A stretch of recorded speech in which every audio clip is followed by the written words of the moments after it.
দুনিয়ার সংজ্ঞাটা শুনেন। আপনি এই দুনিয়াতে আপনি যাকে সবচেয়ে বেশি মহব্বত করেন, আপনাদেরকে দুনিয়ার একটা সংজ্ঞা বলতেছি আর কি, দুনিয়া কি কাকে বলে। আপনি এই পৃথিবীতে যাকে সবচেয়ে বেশি মহব্বত করেন, যার জন্য আপনি জান দিতে প্রস্তুত, সে মুহূর্তের মধ্যেই আপনার সবচেয়ে বড় দুশ্মনের সাথে হাত মিলায় আপনার পিঠে ছুরি মেরে চলে যেতে পারে। দিস ইজ কল্ড দুনিয়া। এর নাম দুনিয়া। এটাই দুনিয়া। সংখ্যাটা আরেকবার বলতেছি। আপনি যাকে সবচেয়ে বেশি মহব্বত করেন, সবচেয়ে বেশি বিশ্বাস করেন, সবচেয়ে আপন বা সবচেয়ে কাছের মনে করেন, সে বিনা কারণে আপনার সবচেয়ে বড় শত্রুর সাথে হাত মিলায় আপনার পিঠের পিছনে ছুরি মেরে দিয়ে চলে যেতে পারে। এর নাম দুনিয়া। আর সমাজ, নেতা, জাতি, শিক্ষা ব্যবস্থা, সরকার, এগুলোকে আমাদের মাঠে আমাদেরকে আল্লাহ পাকের আযাব থেকে বাঁচাবে? আপনাদেরকে ভাবতে বলছি যে 18 বছরে আমাদেরকে কোরআন থেকে এইভাবে দূরে রাখা হয়েছে। আমি জানি দুই একজন ছাড়া, অল্প কিছু মানুষ ছাড়া এখানে যারা উপস্থিত আছেন, কেউই হয়তো সাহস করতে পারবেন না যে 18টা আয়াত আমি শোনাই দিচ্ছি অর্থসহ। মাদ্রাসার ভাইরা বাদ দিয়ে। তার মানে মাদ্রাসার ভাইদের জন্য কোরআন, মাদ্রাসার ভাইদের জন্য ইসলাম, মাদ্রাসার ভাইদের জন্য দিন, জেনারেল শিক্ষিত এই কোটি কোটি ভাই বোন, এদের জন্য ইসলাম না, দিন না, তাই তো? তাদের জন্য কোরআন না। এখন পর্যন্ত স্বাধীনতার পর থেকে, তথাকথিত স্বাধীনতার পর থেকে, তথাকথিত শব্দটা এই জন্য প্রয়োগ করলাম যে মুসলমানরা প্রকৃত স্বাধীন হবে সামনে তখনই যখন সারা বিশ্বব্যাপী ইসলামিক খেলাফত কায়েম হবে। তার আগ পর্যন্ত মুসলমানরা বিশ্বব্যাপী স্বাধীন হবে না। আসলে জাতিসংঘের আন্ডারে জাতীয়তাবাদের এই পতাকার তলে মুসলমান রাষ্ট্রগুলো স্বাধীন নয়। তো এই ধরে নিলাম স্বাধীনতার পর থেকে এই যে 50 বছর বা 52 বছর বলি আমরা, একজন নেতা বা একটা রাজনৈতিক দল আমাদেরকে দেখান যিনি দাঁড়ায় এতটুকু বলতে পারছেন যে বাংলাদেশের 80% মানুষ মুসলিম, বাংলাদেশের 80% মানুষ কি মুসলমান, তো বাংলাদেশের ছেলেমেয়েরা স্কুলে, কলেজে, বিশ্ববিদ্যালয়ে বাধ্যতামূলক কোরআন পড়তেই হবে। এতটুকু সাহস কেউ দেখাইছে? একটা নেতা আমাদেরকে দেখান। দাড়ি টুপিওয়ালা দেখান, দাড়ি টুপি ছাড়া দেখান। একটা মৌলিক বিষয় যে আল কোরআনের তেলাওয়াত শিখবে মুসলমানদের সন্তানরা, স্কুলে বাধ্যতামূলক শিখতে হবে, কলেজে গিয়ে বাধ্যতামূলক কোরআনের অনুবাদ থাকবে, আরো বড় লেভেলে গেলে কোরআনের তাফসীর থাকবে। মানে কোরআন তাকে শিখতেই হবে বাধ্যতামূলক মুসলমানদের বাচ্চাদেরকে।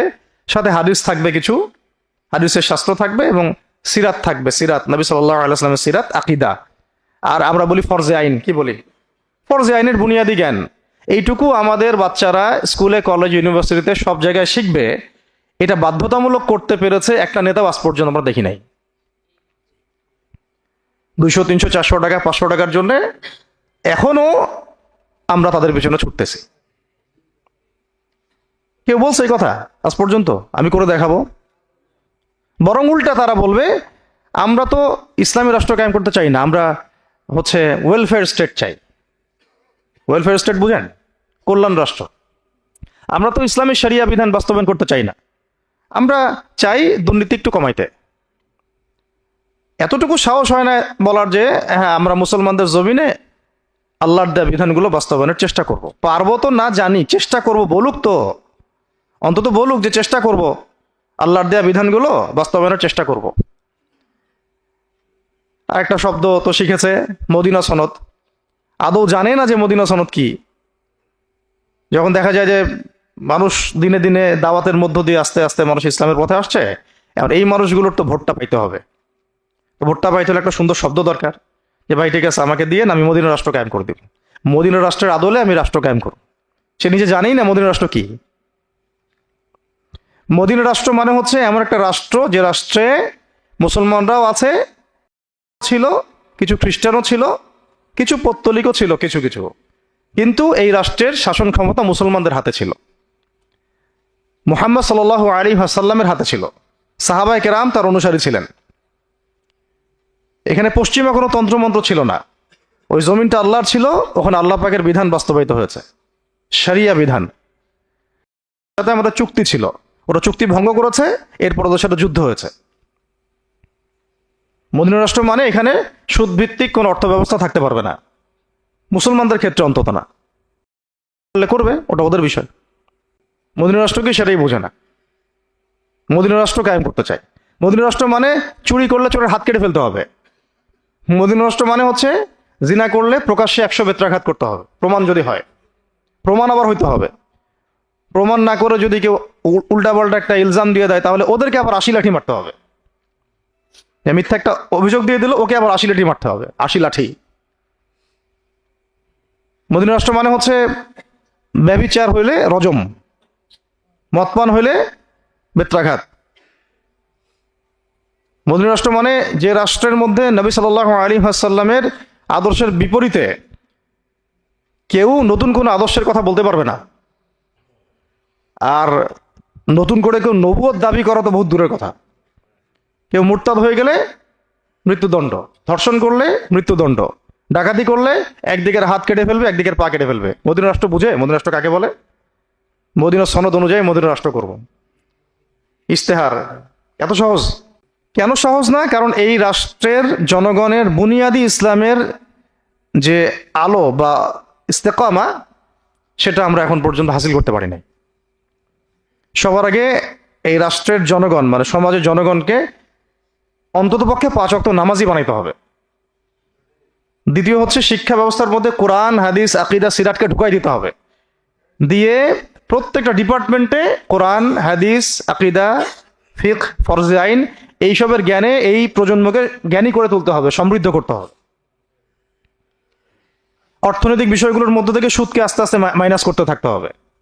সুদী এনজিও, সমকামী এনজিও, এই সবগুলোর দরজা বন্ধ করে ফেলতে হবে। পররাষ্ট্রনীতির ক্ষেত্রে গিয়ে ইসলামের সাথে অনুকূল যে রাষ্ট্রগুলো, সেগুলোর সাথে আমাদের বন্ডিং বাড়াতে হবে। সমাজের মধ্যে ইনসাফ কায়েম করা, ভালো মানুষ হিসেবে তৈরি করা, উলামায়ে কেরামদেরকে স্পেস দেওয়া, দাওয়াতের ক্ষেত্রকে বেগবান করা, রাষ্ট্রীয়ভাবে ইসলামের দাওয়াত প্রচার করতে হবে। Media, print media, electronic media, এগুলো দিয়ে ইসলামের প্রচার করতে হবে। মানুষের মাথাটাকে আল্লাহর দাসত্বের দিকে নিয়ে আসতে হবে। আর যত আল্লাহদ্রোহী শয়তানগুলো আছে, এগুলোকে যেভাবে হোক আস্তে আস্তে রাষ্ট্র থেকে মিনিমাইজ করতে হবে। পুরো বিশ্ব ব্যবস্থাটা শয়তানদের হাতে এখন। তাদের ওই যে যেগুলা প্রকাশ হচ্ছে না, এগুলো হচ্ছে 1%ও না। ওদের জুলুমের, নির্যাতনের, শয়তানির এগুলো 1%ও না। যেগুলো আপনারা এখন দেখতেছেন এই ফাঁস হচ্ছে, এগুলো 1%ও না। কোরআন, হাদিস, সিরাত, আকীদা, ইতিহাস এগুলো পড়তে হবে, ওয়ার্ল্ড অ্যাফেয়ার্সকে বুঝতে হবে। এখন বলতে পারেন যে ভাই আমি একা পড়ে বা কি করব, আমি একা বুঝেই বা কি করব। আমি এখন একা, আজকে থেকে 20 বছর পরে আপনি একা থাকবেন না। আজকে থেকে 20 বছর পরে যদি এইভাবেই সত্য মিথ্যা স্পষ্ট হয়ে যায় সবার সামনে, তখন আমরা আর একা থাকবো না। আগে আমি ভালো হই, আল্লাহ পাক তখন আমাদেরকে যোগ্য নেতাও দিবেন ইনশাআল্লাহ। যোগ্য সময়, যোগ্য পরিবেশ সব আল্লাহ পাক ব্যবস্থা করে দিবেন। কিন্তু আমরা তো এখন এক ভাষায় কথা বলতে পারছি না, একই ভাষায় তো সবাই কথাই বলতে পারছি না। আর আমরা ওদের কাছে হুজ্জাত হয়ে গেছি, দলিল হয়ে গেছি। ওদের মতবাদগুলো আমরা বরণ করে নিয়েছি বিধায় ওরা বলতে পারে যে তোমাদের মধ্যেই তো বহু মানুষ আমাদের মতবাদগুলো নিয়ে নিয়েছে। ওরা কি কম বুঝে ইসলাম? তোমরা একাই বুঝো ইসলাম। এইটাই সমস্যা। বরং এখানে এই গোষ্ঠী তো আরো বড় অপরাধী আমি মনে করি। কারণ সত্য মিথ্যা স্পষ্ট হওয়ার পরেও তাদের মতবাদগুলোর পূজা করেছি আমরা, এবং আমরা ওদের জন্য হুজ্জাত হয়ে গেছি যে এটা হালাল, জায়েজ, এবং এটাই আমাদের তরিকা। আর সিরাতের কথা যারাই বলছে তাদেরকে আপনারা কোণঠাসা করার চেষ্টা করছেন।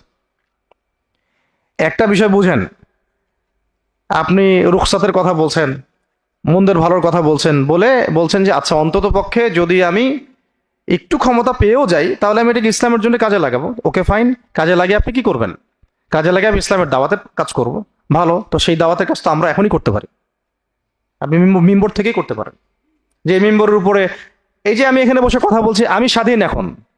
আমার উপরে জাতিসংঘের কোনো কর্তৃত্ব নাই। আমি যে কথাগুলো আপনাকে বলছি এটা আমি এখন স্বাধীনভাবে বলছি। কিন্তু আমি এই কথাটা পার্লামেন্টে বসে বলতে পারবো না যে আমি এখন বললাম। কে স্বাধীন? আপনার মেম্বার না আপনার পার্লামেন্টের সিট? তাহলে এইভাবে কেন ব্যাখ্যা করেন? আর আমাদের চেয়ে বড় স্বাধীন তো তারা ছিল যারা পুরো এই সাম্রাজ্যবাদী শক্তির সাথে সরাসরি যুদ্ধ করেছে। ওদেরকে আপনারা বলছেন মোল্লা।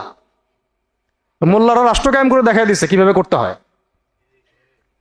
এই ভারতীয় উপমহাদেশের মধ্যে তাদের মতো শক্তিশালী কোনো রাষ্ট্র নাই এখন।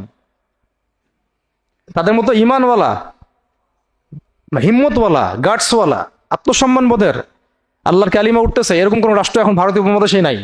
পাকিস্তানও না, ভারতের তো হদিসই নেই এখানে, শেষ, হিসেবেই নাই সে। কিন্তু তারা যেটা করতে পারবে আপনি সেটা করতে পারবেন না। তারা যেটা 50 বছর আগে বুঝতে পেরেছে ওইটা বুঝতে এই জাতির এখনো 50 বছর লাগবে। তাও বুঝতে পারে কিনা আল্লাহ ভালো জানেন। এখন কথা হচ্ছে যারা একটা বড় খেদমত করে বা বড় কিছু বলে বা সত্য মিথ্যা স্পষ্ট করে, আমি সেটা করতে পারি না তাই বলে তাদেরকে আমি কেন আন্ডারএস্টিমেট করব? ঠিক আছে, এখন আমাদের কাজ কি? নিজেরা আমরা দিনের সঠিক জ্ঞান হাসিল করব, এই জ্ঞান অনুযায়ী আমল করব এবং মানুষকে সচেতন করার চেষ্টা করব। হ্যাঁ, এখন আপনি সরাসরি মানে দেন কিছু করতে পারবেন না, সেটা আমিও জানি, আমরাও জানি, কিন্তু অন্তত সত্য মিথ্যাটা স্পষ্ট তো করা উচিত। কিছুই বলতে পারছি না আমরা বৈশ্বিক পরাশক্তিদের বিরুদ্ধে। কোনো পদক্ষেপ নাই, কোনো মতবাদ নাই, কোনো আদর্শ নাই, কোনো রেভলিউশন নাই। আমাদের এই যুবক ভাইদেরকে ঘুম থেকে জাগতে হবে। পশ্চিমা তন্ত্রমন্ত্রগুলো আপনাদেরকে কাঙ্ক্ষিত লক্ষ্য অর্জন করতে দিবে না। কিন্তু যদি আপনি বলেন যে ভাই আমি সবই বুঝি, কিন্তু আমি হিকমা প্রজ্ঞার কথা চিন্তা করে অথবা জনসমর্থন বা জনসচেতনতার কথা চিন্তা করে আমি এখানে দাওয়াতের উদ্দেশ্যেই কাজ করছি, তখন আপনাকে আমি বলবো যে ঠিক আছে, আপনি সময় নেন, সময় নিয়ে দেখেন। দেখ, ডিপ কথা আমি এখানে বলতে চাই নাই। একটা জায়গা থেকে কথাটা এদিকে আসছে যে শুধুমাত্র শোনেন, ইসলামী বিধান, আল্লাহ পাকের জমিনে আল্লাহর বিধান বাস্তবায়ন, পুরো ইসলাম কায়েম অনেক বড় টপিক, অনেক বড় সাবজেক্ট। শুধু একটা ইসলামপন্থী রাষ্ট্রে, মুসলিম প্রধান রাষ্ট্রে শিক্ষা ব্যবস্থাতেই আপনাদেরকে কোরআন শিখতে দেওয়া হয় নাই। বাস আপনি ভাবতেছেন যে এইভাবে হেলায় ফেলা এইভাবেই চলতে থাকলে আমি একদিন না একদিন বাংলাদেশে ইসলামের পতাকা উড়বে কোনো একদিন। তারপর কি জানি বলেন, এদেশের আকাশে কালিমার পতাকা উড়বে। এটা কোনো একদিন এদেশের আকাশে না ভাই, কোনো একদিন জেরুজালেম থেকে সারা বিশ্বেই উড়বে। এটা তো সত্য কথা।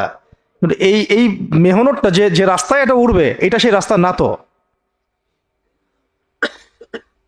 এইভাবে আমরা করব জয়, যে গানটা আছে, ওই কোনো একদিন জয় করব করব করব স্বপ্নই দেখতে থাকা যায়। আর মোল্লা মুন্সিরা 20 বছরে করে দেখাই দিছে। যাদেরকে মোল্লা মুন্সি বলে টিটকারি মারেন, জঙ্গি সন্ত্রাসী বলেন, ওরা করে দেখাই দিছে, 20 বছর লাগে নাই। আপনি বলতে পারেন যে ওইটা তো ওই প্রেক্ষাপটটা এখানে নাই। তো ঠিক আছে, ওই প্রেক্ষাপট নাই বুঝলাম। এখানে কি গণতান্ত্রিক ভাবে ভাই ভাই মারামারি করে জান নেওয়ার প্রেক্ষাপট আছে? তখন নেন কেন? ডেমোক্রেটিক পদ্ধতিতে গিয়ে রাস্তায় নেমে মারামারি করে যখন জান যায় তখন সমস্যা হয় না? তখন কোনো সমস্যা হয় না। তখন আবার অমুসলিম মরলে শহীদ হয়ে যায়, তখন অমুসলিম মরলেও শহীদ হয়ে যায়।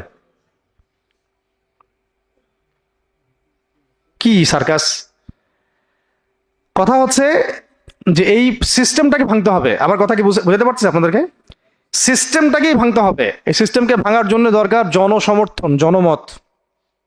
প্রত্যেকটা মানুষকে ভিতরের চোখ দিয়ে দেখা শিখতে হবে এবং বিশ্ব ব্যবস্থার সাম্রাজ্যবাদী মোড়ল যারা, তাদের বিরুদ্ধে আমাদেরকে দাঁড়াতে হবে। আমাদের লড়াইটা আঞ্চলিক বা আমাদের ভাইয়ের ভাইয়ের লড়াই না। আমরা যে লড়াইটা করতেছি এটা ভাই ভাই লড়তেছি আমরা এখন।